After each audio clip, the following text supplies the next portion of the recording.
เลือดจุดหนึ่งนี่คือที่มีปัญหาตัวเลือดนะครับ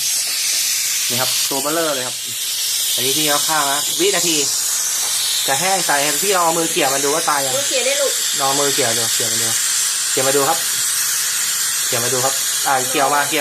ข้างล่างเกี่ยวลงมากับพื้นเกี่ยวลงมากับพื้นไม่ต้องกลัวมันไม่กระโดดเนี่ยครับเรียบร้อยครับเอามือเอาเขี่ยให้หน่อยดูว่ามันกระดุกกระดิกไหมเรียบร้อยครับแห้งตายถ้ามันกระดุกกระดิกมันวิ่งแล้วเราเขี่ย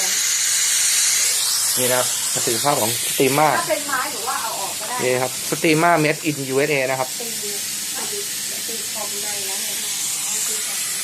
นี่นั่งงานจริงนะครับเป็นห้องพักห้องหนึ่งนะครับมาดูเพราะว่ามันคือตามร่องใช่ไหมใช่ไอ้น้ำมันจะไม่นี่ไงไม่ต้องเอาผ้าออกครับใช้ยิ่งใช้ผ้าร้อนก็ยิ่งไอ้น้ำระบายยิ่งมีความร้อนยิ่งไม่ต้องเอาผ้าออกยิ่งดียิ่งเพิ่มความร้อนได้ครับไม่ต้องใช้ผ้าเอาออกเลยจัดการได้หมดเลยครับใช่ครับตัวของมันครับถูกต้องครับตายแล้วครับมันเจอความร้อนเข้าไปก็ทันตายทันทีครับไม่ว่าจะเป็นตัวเล็กตัวน้อยจ่อเข้าไปเลยครับจ่อเข้าไปเลยถ้ามันเป็นรูมันจะวิ่งเข้าไปเลยความร้อน